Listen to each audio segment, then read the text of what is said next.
Hola,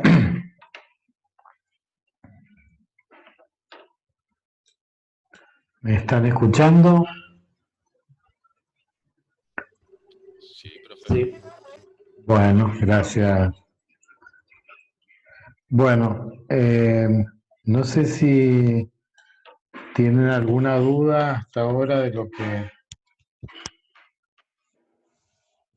que hemos estado viendo. ¿Alguna pregunta?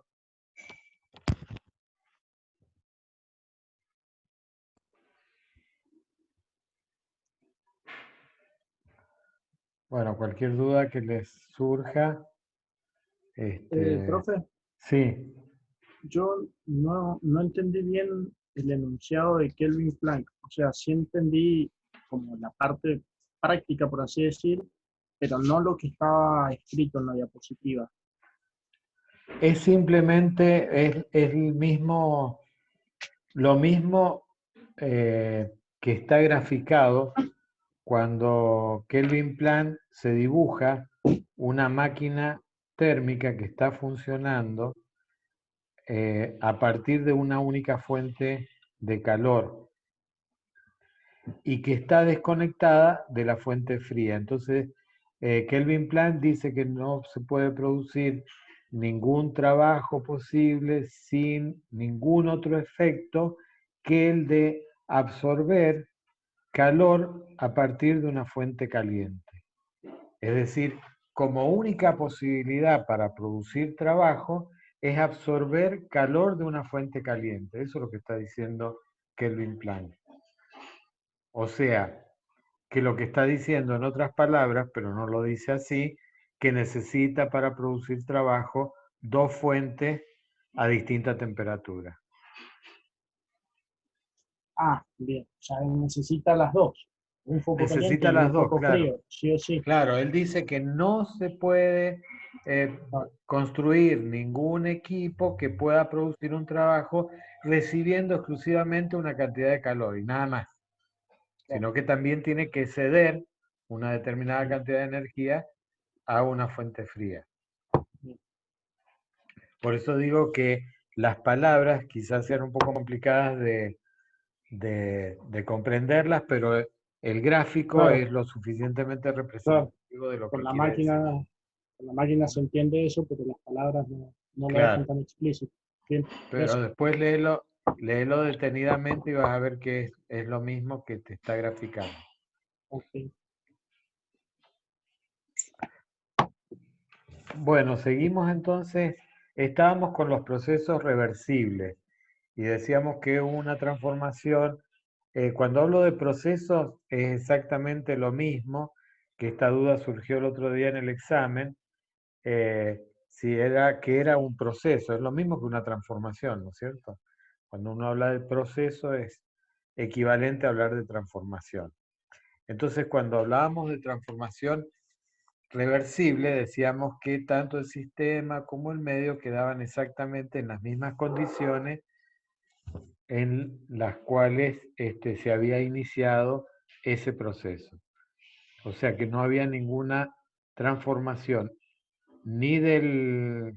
Transformación había, pero ningún cambio permanente después de haber realizado la transformación, cuando volvíamos al estado inicial, ni del sistema ni del medio que lo rodea. Pero ahora hacemos, para poder simplificar un poco más el estudio de los sistemas, hablamos de procesos internamente reversibles o procesos externamente reversibles. Y para que esto se entienda, cuando hablamos de procesos internamente reversibles, significa que el sistema internamente reversible se está refiriendo al sistema. Y si hay causas que modifican el estado de equilibrio de ese sistema, son causas infinitesimales, potenciales infinitesimales, desequilibrios infinitesimales que hacen que la transformación de ese sistema sea internamente reversible. Es decir, ¿qué causas lo produjeron? A lo mejor son causas externas que digamos, son potenciales finitos, que no son infinitesimales, pero que en realidad ahí ya cuando estamos hablando de internamente reversibles es porque nos estamos desinteresando de cuál es el motivo externo que ha provocado esa transformación. Entonces, como definimos internamente reversible, que es el sistema que nos interesa, también definimos los procesos externamente reversibles. Quiere decir que desde el exterior existen causas, desequilibrios que producen cambios que no son infinitesimales en el sistema. Y entonces, un sistema totalmente reversible es aquel que es interna y externamente reversible. Lo que pasa es que muchas veces recurrimos a esta definición de internamente reversibles para independizarnos de cuáles han sido las causas externas que pueden haber sido causas irreversibles, pero que estamos considerando estados sucesivos de equilibrio dentro del sistema, que es lo que estamos estudiando. Entonces, a raíz de esto podemos hacer, digamos, irreversibilidades internas y externas, pero las irreversibilidades se deben a los distintos potenciales que se ponen de manifiesto para producir la transformación. Una irreversibilidad mecánica sería un desequilibrio, por ejemplo, de presiones o de fuerzas. Una irreversibilidad térmica, diferencias de temperatura. Irreversibilidades químicas es cuando se producen reacciones entre distintos compuestos. Entonces, siempre podemos hacer esta diferenciación. Y entonces acá, por ejemplo, hay algunos ejemplos que están mencionados. Por ejemplo, un agitador que está, digamos, mezclando una solución en un vaso de precipitado, y debido a la agitación obviamente tendería a aumentar la temperatura, pero puede ser que tengamos un plato que en su parte exterior que regule la temperatura de esa solución. Entonces, de alguna manera, si bien hay una irreversibilidad externa, como es una energía mecánica de mezclado, en realidad el sistema se mantiene en equilibrio. Entonces podríamos decir que hay una irreversibilidad externa, francamente, justamente debido al trabajo de rotación que está aportando este mezclador.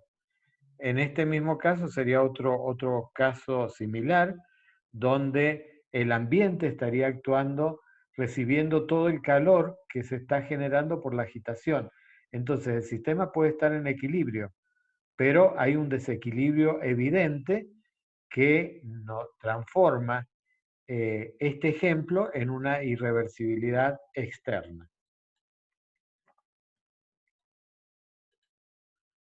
Esto sería más o menos lo mismo, simplemente acá están cambiando las condiciones internas del sistema, pero hay una fuerza que hace el efecto de la agitación que produce una irreversibilidad mecánica externa, es decir, es un desequilibrio de fuerzas que hace que el fluido se mezcle. Pero bueno, el sistema puede ser internamente reversible o internamente irreversible. Acá tenemos una irreversibilidad mecánica interna porque tenemos un vacío y un gas que está contenido en una parte del recipiente. Cuando se abre una válvula, se expande espontáneamente ocupando todo el volumen. Entonces, evidentemente, estamos hablando de una irreversibilidad mecánica porque están trabajando las presiones, que son las que actúan internamente en el sistema, Y evidentemente en el sistema, dentro del sistema, hay desequilibrios de presiones.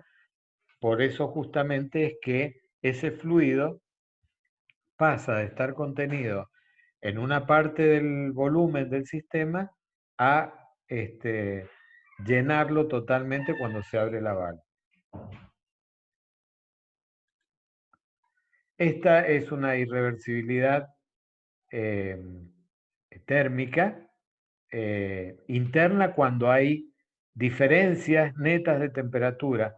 ¿Por qué hablamos de irreversibilidad interna? Porque cuando definimos al sistema, no lo podemos definir a partir de una única propiedad. Por ejemplo, si dentro del sistema existen distintas temperaturas, no podemos decir cuál es la temperatura como propiedad que identifica ese sistema, porque hay distintas temperaturas.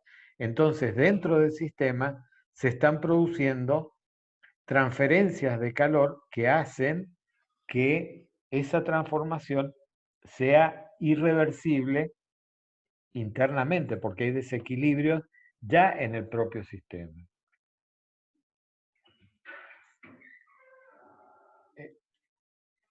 Bueno, esto también es exactamente lo mismo, es decir, cuando hablamos de una transferencia de calor de un sistema, esta puede ser el agua, y el agua tiene una determinada temperatura y el medio que lo rodea, es decir, hay un desequilibrio neto de temperatura. No estamos hablando de desequilibrios térmicos infinitesimales, que son los que podrían provocar esa transformación reversible en caso de que las diferencias de temperatura, es decir, la causa que provoca la transformación, fuera diferencias infinitesimales. Exactamente lo mismo con la irreversibilidad química cuando se produce una reacción, que en general lo vemos que cuando tenemos los reactivos se produce una reacción entre estos reactivos en forma muchas veces espontánea, provocando el cambio de estructura de esa sustancia, dando paso a la formación de nuevas sustancias, y estos son saltos que se producen, digamos, bruscos, espontáneos, desde los reactivos hacia los productos. Pasa exactamente con el proceso de mezclado también, es decir, que hay una irreversibilidad evidente porque el mezclado muchas veces se produce en forma espontánea cuando mezclado de dos soluciones diferentes, pero cuando queremos justamente revertir esta situación y separar, como decíamos anteriormente, tenemos que aplicar una determinada energía como para poder volver a esa situación, y por eso hablamos de irreversibilidad química en cuanto a las reacciones que se puedan producir. Bueno, para que se realicen la transformación esta cuasi estáticamente, necesariamente, o sea, todas las transformaciones reversibles implican cambios cuasi estáticos, es decir, lo que decíamos anteriormente, que se produzcan, las causas que producen las transformaciones sean infinitesimales. De esta manera podríamos ir pasando por sucesivos estados de equilibrio y que no existan efectos disipativos como en los casos que hemos estado viendo, donde parte de la energía se pierde en forma de calor, modificando las condiciones o bien del sistema, o bien del medio que lo rodea, o bien de las dos, del sistema y del medio. Entonces, un proceso reversible es una idealización. ¿Y para qué sirve? Por lo que decíamos anteriormente. Son más fáciles de poder modelizar, y con esto podemos comprender los fenómenos en una forma simplificada, y podemos estudiar los fenómenos que se producen, aunque no sean exactamente iguales que los que se producen en la naturaleza. Pero también hay otra razón por la cual, y muy importante, que es que si los procesos se producen de la manera más eficiente posible, es decir, siendo procesos reversibles, tenemos la máxima capacidad que puede ser aprovechada para la transformación de una energía. Entonces, de esa manera podemos tener los límites sobre los cuales nos podemos basar para decir cuál sería el máximo rendimiento que podría tener tal máquina si fuera totalmente reversible. Entonces nos permite evaluar justamente el tipo de máquina que estamos realizando y cuánto nos estamos alejando de la idealidad y cuánto estamos mal aprovechando esa transformación de energía que queremos. Entonces ahora veamos cuál es el motor ideal, qué características tiene, cuál es el rendimiento máximo que puede tener un motor, es decir, estamos hablando nuevamente de la transformación de energía térmica en energía mecánica. Y además, ¿qué influencia tiene la sustancia de trabajo? Es decir, porque una cosa son, como decíamos, la parte mecánica de transmisión de movimientos, pero otra parte importante es el comportamiento de la sustancia frente a las transformaciones que se producen, que los estudiamos justamente en termodinámica a través de sus propiedades. Entonces acá aparece el ciclo más importante, que es el ciclo de Carnot, y digo el más importante porque es un ciclo muy particular, es un ciclo ideal, es un ciclo totalmente reversible, que tiene las características de estar conformado su ciclo por dos transformaciones isotérmicas y dos transformaciones adiabáticas. Entonces acá tenemos la representación que hemos estado haciendo de lo que es una máquina térmica, que aprovechamos el calor para producir trabajo. Sabemos perfectamente, por lo que hemos estado hablando, que el rendimiento siempre va a ser menor del 100%, porque siempre va a haber una cantidad de calor que se libera a la fuente fría, en este caso como Q sub 2. Entonces, veamos cómo se cumple ese ciclo. Entonces tenemos, en principio, hay una cantidad de calor que estaría aportando una fuente a una temperatura constante, la fuente, y también, digamos, la expansión que se produce, como decíamos, por ser el ciclo de Carnot, consta de transformaciones isotérmicas. Esta es una de las transformaciones isotérmicas. La transformación isotérmica tiene la particularidad de que todo el calor que estamos invirtiendo en la expansión de ese fluido se estaría transformando en trabajo de expansión. Es decir, el sistema no estaría acumulando nada como energía interna. Por otro lado, después, posteriormente, tenemos otra transformación que sería la transformación BC, que es la transformación adiabática. Esto sigue siendo una transformación, un trabajo de expansión que se produce, como adiabática que es, sin intercambio de calor. Por lo tanto, hay una energía interna que tiene el fluido en el punto B que estaría siendo utilizada para producir un trabajo de expansión. Y quiere decir que en este caso, en esta transformación, no hay ninguna energía térmica que se está liberando hacia el medio, perdiendo esa capacidad que tiene la energía térmica de producir un trabajo de expansión. Entonces, la transformación AB y la transformación BC son dos transformaciones de expansión, de trabajo de expansión. La primera AB es isotérmica, la segunda BC es adiabática.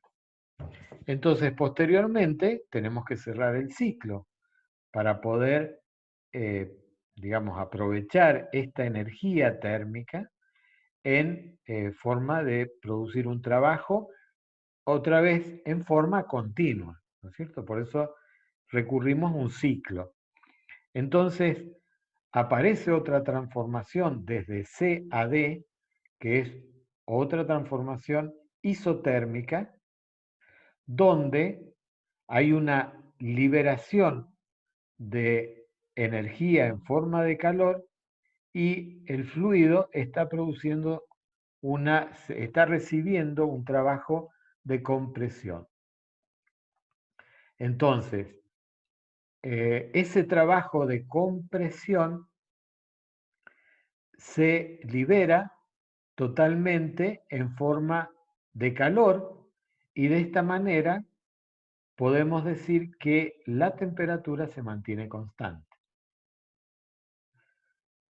Posteriormente, en D, continúa el trabajo de compresión para cerrar el ciclo, pero esto es a través de una compresión adiabática, es decir, que el fluido de trabajo está recibiendo una determinada cantidad de trabajo de compresión y todo ese trabajo de compresión lo estaría aprovechando, incrementando la energía interna del fluido, es decir, porque estaríamos aumentando la temperatura en el punto D desde T2 hasta T1, que sería la temperatura de la fuente caliente. Este ciclo se llama de máximo rendimiento. No son casuales las transformaciones elegidas por Carnot, porque son las transformaciones que nos permiten un máximo aprovechamiento, tanto sea del trabajo de expansión como del trabajo de compresión. Es decir, hay intercambio de calor donde el fluido de trabajo necesita intercambiar calor, pero donde no lo necesita, toda esa energía, digamos, contenida como energía interna, por ejemplo, en este caso, la estaríamos aprovechando en realizar un trabajo sin ninguna energía perdida en forma de calor. Y en este caso, estaríamos aprovechando un trabajo de compresión para aumentar la temperatura, es decir, incrementar la energía interna sin ninguna pérdida de calor. Por eso es adiabático en estas dos transformaciones. Y esto nos lleva a la idealización de ese ciclo, porque este ciclo es totalmente reversible. Es decir, que acá estamos hablando de una isoterma y acá hay una coincidencia entre la temperatura del sistema, del fluido de trabajo, y la temperatura del foco. Por eso es que podemos hablar de una transformación reversible. Todas las transformaciones que componen el ciclo de Carnot, además, son reversibles. Es decir, se producen transferencias de calor infinitesimales, porque acá a medida que se va expandiendo el fluido, tiene pequeñas diferencias de temperatura, recibe calor y así sucesivamente nos permite ir pasando por sucesivos estados de equilibrio. Eso se produciría en cada una de estas transformaciones y por supuesto, para que el ciclo sea reversible, todas las transformaciones deben ser reversibles. Esto, el ciclo, digamos, anterior, sería la representación de un ciclo de Carnot de un gas que permanece como gas durante todo el ciclo. También el ciclo de Carnot lo podemos realizar con un fluido, agua, vapor, que cambia de estado, y entonces por eso lo podemos graficar, o lo graficamos también con las mismas transformaciones, dos transformaciones isotérmicas y dos adiabáticas, abajo de la campana, porque acá estamos aprovechando los cambios de fase para producir estos intercambios de calor a temperatura constante para poder asegurar la reversibilidad de la transformación. Si lo hacemos en otro diagrama, que ya vamos a ver, porque esta es temperatura en función de la entropía, tenemos mucho más sencillo, porque directamente acá podemos decir que se produce una absorción de calor en forma isotérmica y acá una cesión de calor en forma isotérmica, y estas dos son transformaciones adiabáticas que son verticales, y estas transformaciones son las que intercambian, por un lado, el trabajo de compresión y el trabajo de expansión por el otro. Profe, Sí, ahí en el caso de estar adentro de la campana, ¿es sí. necesario que la mezcla llegue a los estados saturados o no es un requisito? O Bueno, sea, ¿tiene que variar desde título 0 hasta título 1 o puede ir, que sea, desde 0,1 hasta 0,94? claro, bueno, lo que pasa es que eso, ahí estamos, digamos, el ciclo de Carnot, en principio, sería un ciclo que funcionaría según este esquema, donde estamos trabajando en el caso de la, digamos, de las mayores temperaturas, estamos trabajando en la temperatura de la fuente caliente entre el líquido saturado y el vapor saturado, que sería el estado 3 y el estado 2. Ujú. En este caso, digamos, este es el ciclo invertido, por lo que es reversible, pero bueno, de todos modos, si fuera el que estábamos analizando anteriormente, iría, en lugar de 2 a 3 como este, iría de 3 a 2. Entonces, y tenemos una absorción, los calores acá, bueno, Ok. a ver si no se van a confundir. Acá están. Este sería el ciclo que cumpliría, y entonces vemos que vamos de líquido saturado a vapor saturado. Pero ya en esta parte ya no podemos cumplir con ir hacia esos extremos, y bueno, evidentemente es por el tipo de transformaciones que se producen acá, y después también hay problemas de tipo práctico que en realidad hacen que este ciclo se tome como base, pero se modifica para poder hacer más real esta transformación de trabajo en calor. ¿Mm? Bien. Ya lo vamos a ver en, en los ciclos de vapor. Bueno, y como es un ciclo reversible, en realidad puede funcionar en un sentido, o puede funcionar en el sentido inverso, es decir, porque como son transformaciones reversibles y el ciclo es reversible, podemos hacer que este ciclo funcione en sentido inverso, es decir, en sentido antihorario. Y entonces, de esta manera, lo que estamos haciendo es absorbiendo una determinada cantidad de calor desde la fuente fría y llevándolo hacia una fuente caliente a partir de la entrega de un trabajo de compresión. Entonces, este esquema nos permite justamente poder transferir calor desde una fuente fría hacia una fuente caliente, que es el principio que utilizan los refrigeradores a través de este ciclo de frigorífico. En este caso, la eficiencia se va a medir de una manera un poco diferente. Es decir, en este caso, lo que me interesa es sacar la mayor cantidad de calor posible desde la fuente fría,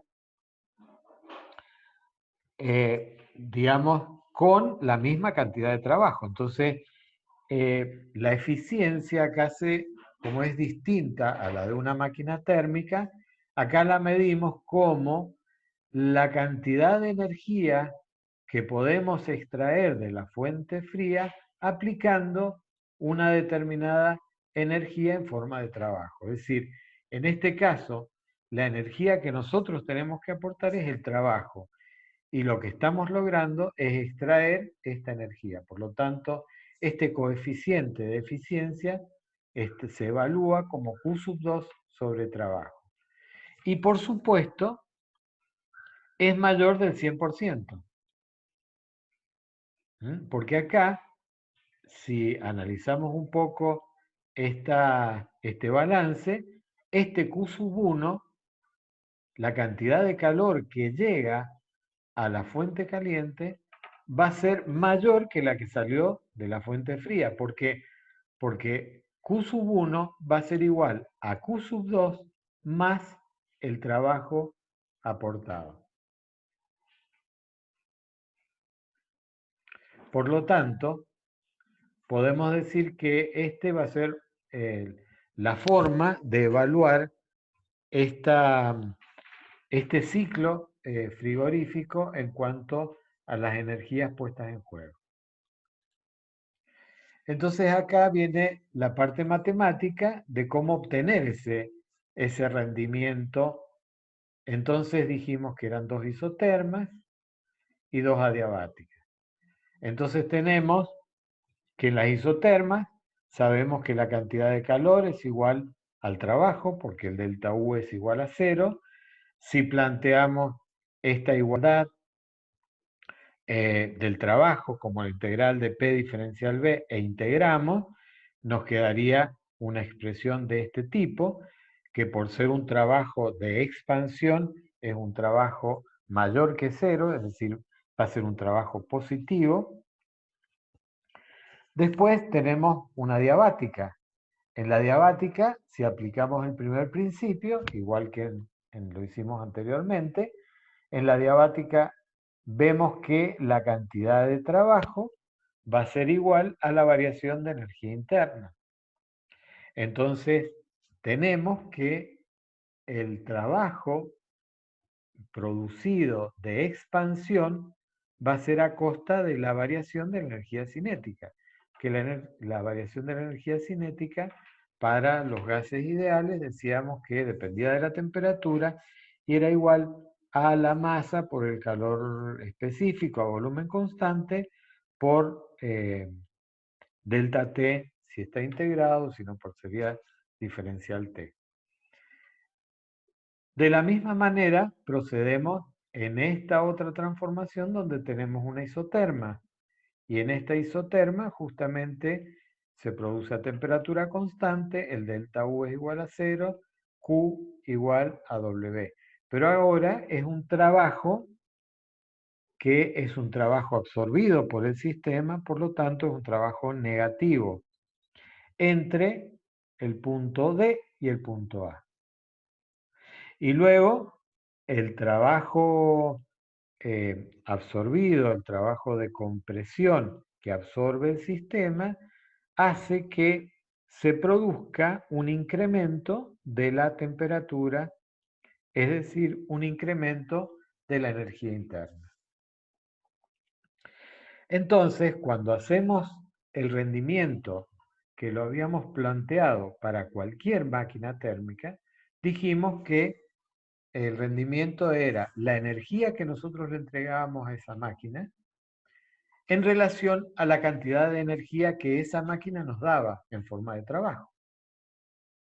Entonces, acá tenemos el trabajo neto, que sería el trabajo encerrado por este ciclo.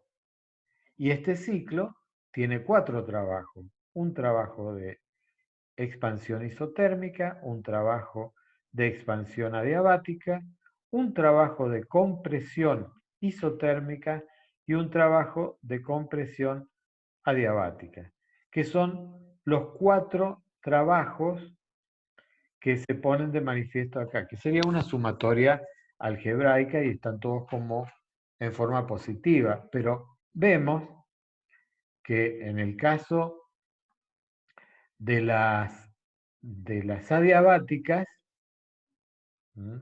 el área bajo la curva van a ser iguales, son paralelas, entonces el trabajo de expansión cedido por el sistema es igual al trabajo de compresión absorbido por el sistema. Entonces directamente, cuando hacemos la suma algebraica, nos queda solamente el trabajo isotérmico de expansión más, digamos, algebraicamente, una sumatoria, el trabajo de compresión isotérmica, porque estos dos trabajos se anulan. Entonces nos queda esta expresión del rendimiento de la máquina de Carnot. Y entonces ahora podemos hacer una vinculación. Primero reemplazar esos trabajos que nos quedaban y el calor intercambiado, este calor intercambiado entre CD, que era la cantidad total de energía que necesitaba ese sistema. Ahora, para poder relacionar esta isoterma con esta otra isoterma, la forma de relacionar los volúmenes es a través de las ecuaciones adiabáticas. Entonces podemos, a través de las ecuaciones de las adiabáticas, podemos vincular el volumen C con el D y el volumen A con el B a través del coeficiente K de las adiabáticas. Si operamos matemáticamente, es decir, que nos queda una equivalencia en los volúmenes que están involucrados en estas expresiones, simplificando, llegamos a la expresión final donde el rendimiento es igual a 1 menos T2 sobre T1. Esto es importante señalarlo porque es el rendimiento, que era lo que habíamos estado viendo para cualquier máquina térmica, que era el trabajo sobre el calor recibido, ¿cierto? Más o menos como esto. Pero esto era para cualquier máquina térmica. Pero ahora estamos estudiando la máquina de Carnot. Y para Carnot hemos llegado a una expresión de la eficiencia que depende exclusivamente de las temperaturas del foco caliente y el foco frío. O sea, T sub 1 sería la del foco caliente y T sub 2 la del foco frío. Por lo tanto, este cociente siempre es menor de 1. Por lo tanto, le vamos a estar restando a 1 un valor determinado que hace que el rendimiento nunca sea 1, o lo que sería lo mismo decir rendimiento del 100%. Esto, para expresarlo en porcentaje, deberíamos haberlo encerrado entre paréntesis y haberle puesto porcentaje, o sea, por 100. Entonces, en definitiva, también podríamos hacer esto exactamente lo mismo con las mismas expresiones, pero a partir del coeficiente de eficiencia, como lo habíamos llamado, para una máquina frigorífica. Y nos queda, bueno, esto era lo que habíamos planteado, y nos queda que ese coeficiente de eficiencia es igual a T2, que sería la temperatura de la fuente fría, sobre la temperatura de la fuente caliente menos la temperatura de la fuente fría. Y de acá llegamos a una gran conclusión que realmente no es poca cosa, es decir, que la eficiencia de un ciclo de Carnot es equivalente, digamos, y depende exclusivamente de la temperatura, de la fuente caliente y de la fuente fría. Entonces, también nos estamos independizando de lo que sería el fluido. Es decir, porque en la ecuación de la eficiencia no aparece nunca ninguna propiedad, digamos, específicamente del fluido que lo pueda distinguir de otro fluido, sino solamente la temperatura.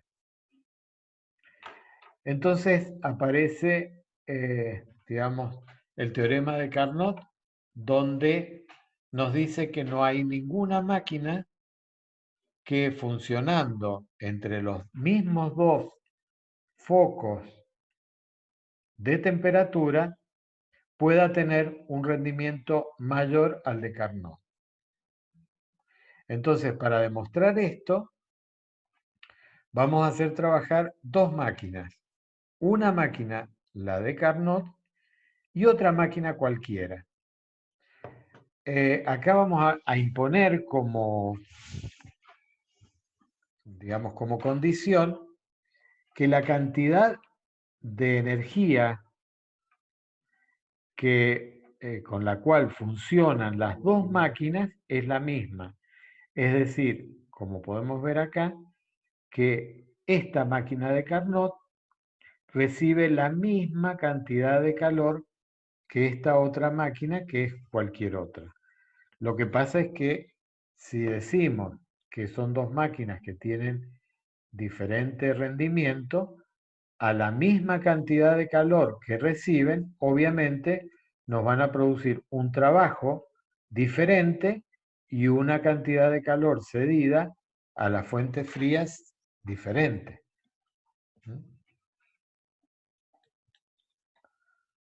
Veamos qué es lo que pasa. Por un lado decimos que la máquina de Carnot vamos a ir por el absurdo, porque decimos no hay el teorema de Carnot nos dice no hay ninguna máquina que funcionando entre los dos mismos focos de temperatura tenga mayor rendimiento que la máquina de Carnot. Pero vamos a suponer que esto no es cierto y vamos a decir sí, hay otra máquina que es una máquina irreversible cualquiera que efectivamente tiene un rendimiento mayor que la máquina de Carnot. Entonces vamos a ver cuál es la consecuencia de esto. O sea que el rendimiento de una máquina cualquiera es mayor que el rendimiento de Carnot. Entonces, como decíamos anteriormente, el trabajo que realiza la otra máquina es un trabajo irreversible de una máquina que teóricamente, digamos, tiene otro funcionamiento diferente a la de Carnot, pero hemos supuesto que tiene un mayor rendimiento. Y la comparado con el trabajo que realiza la máquina de Carnot, que es un trabajo reversible. Lo identificamos de esta manera para decir que cada una de las máquinas produce un trabajo diferente a partir de la misma energía. Después, la cantidad de calor que se libera hacia la fuente fría va a ser diferente en las dos máquinas. En esta máquina va a ser la cantidad de calor Q sub C menos el trabajo que ha sido liberado por esa máquina.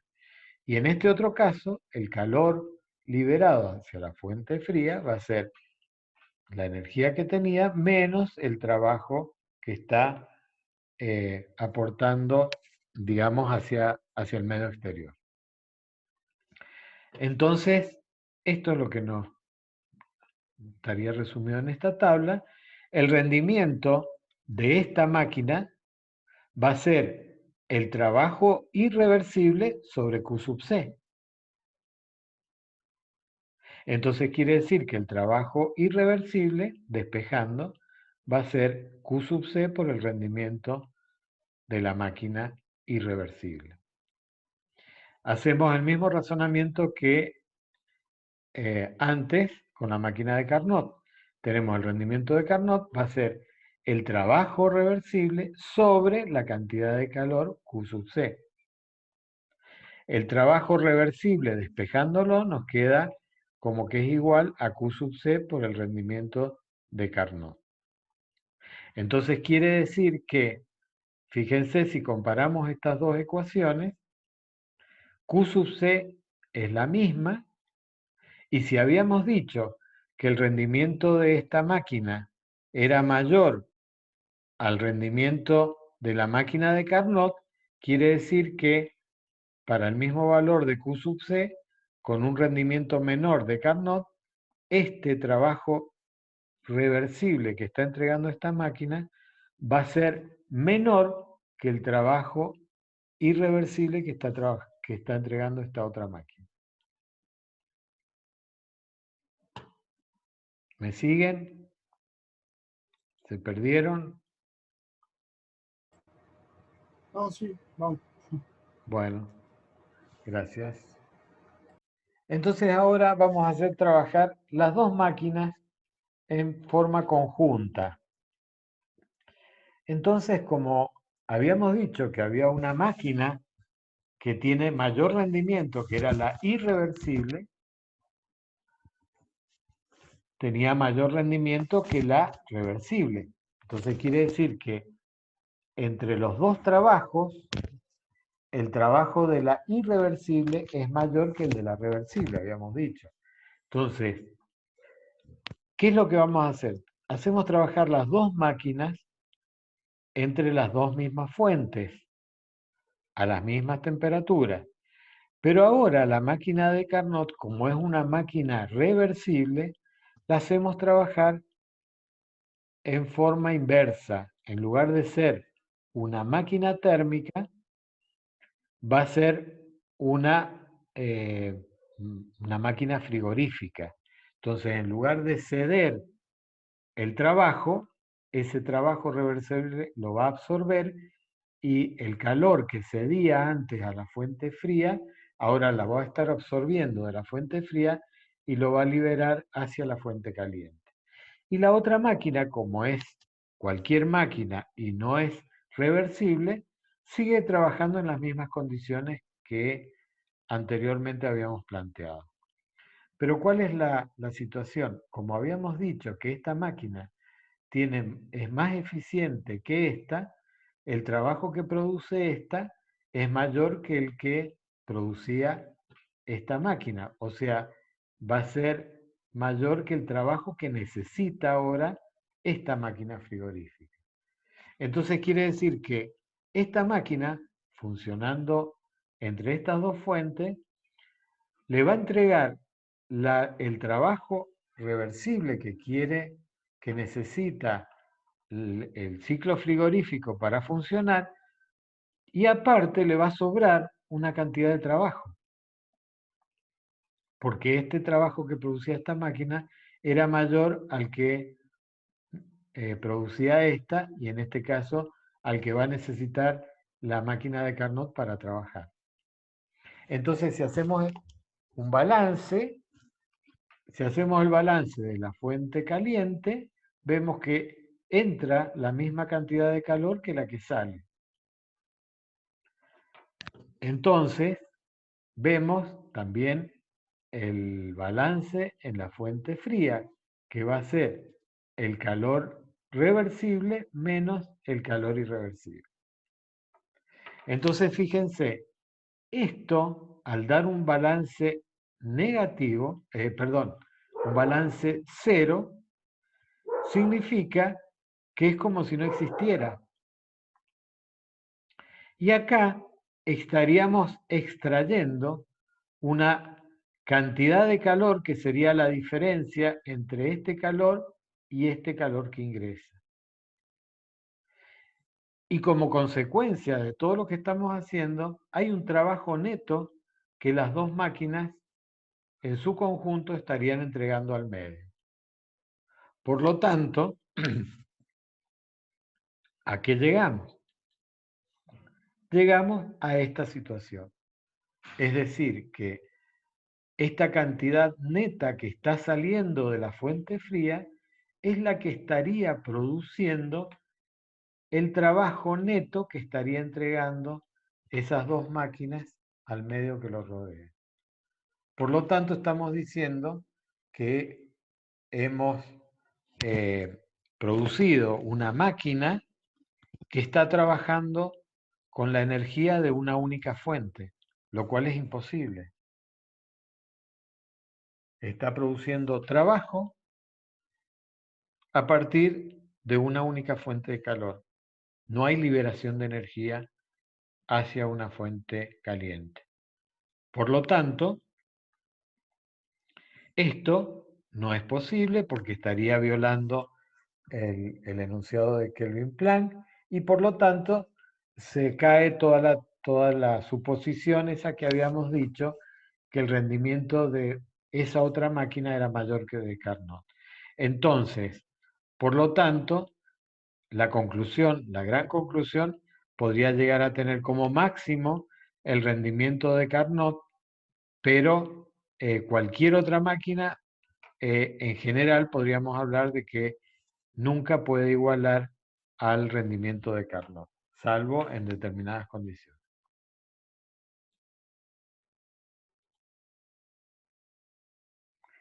Y bueno, cualquier máquina trabajando entre los dos mismos focos, evidentemente, dos máquinas de Carnot tendrían el mismo rendimiento porque las dos máquinas tendrían la misma variación de temperatura, los mismos rangos de temperatura y las dos se medirían a partir de sus temperaturas, sus eficiencias, por lo tanto, cualquier máquina reversible trabajando entre esas dos temperaturas tendría el rendimiento de Carnot.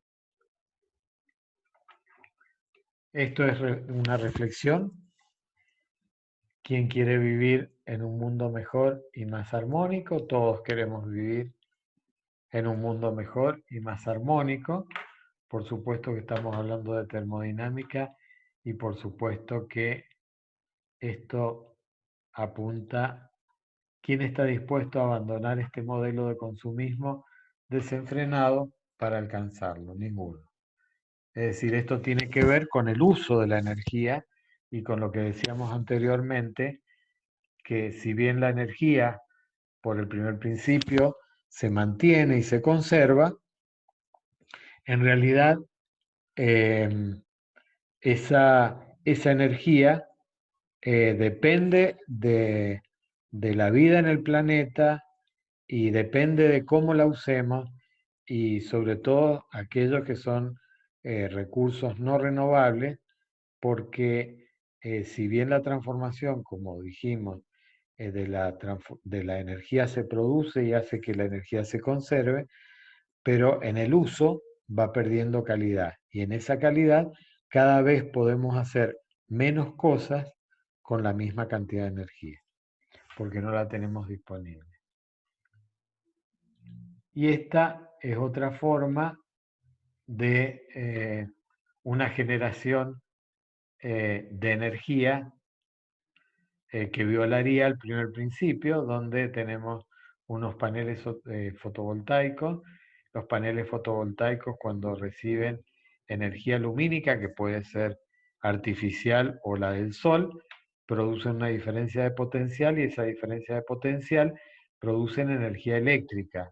Esa energía eléctrica podría, digamos, suministrar energía para una fuente lumínica, que sería la que aporta la energía para que esos paneles sigan generando.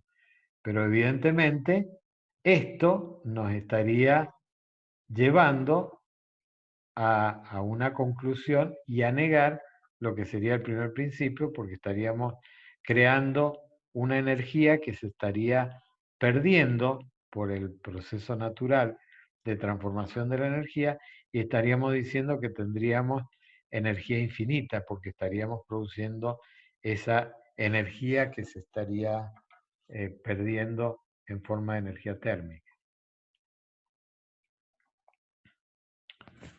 Bueno, hasta acá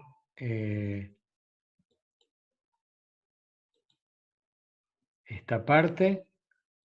Tendríamos que entrar en los conceptos de entropía, que sería la otra unidad que nos estaría quedando. Si tienen dudas.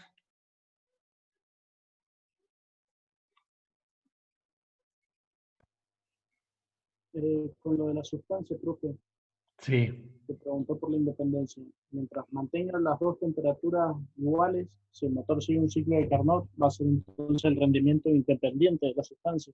exactamente. Bueno, por supuesto que son bastante, o sea, son condiciones ideales las que debe cumplir y también la transformación, ser una transformación ideal, porque son todas transformaciones reversibles. Pero cumpliendo esa idealidad, cualquier sustancia podría estar cumpliendo el mismo ciclo independientemente de la sustancia que se trate y dependiendo específicamente de la diferencia de temperatura. Es decir, a partir de esa ecuación del rendimiento, cuanto mayor diferencia de temperatura haya, mayor va a ser el rendimiento.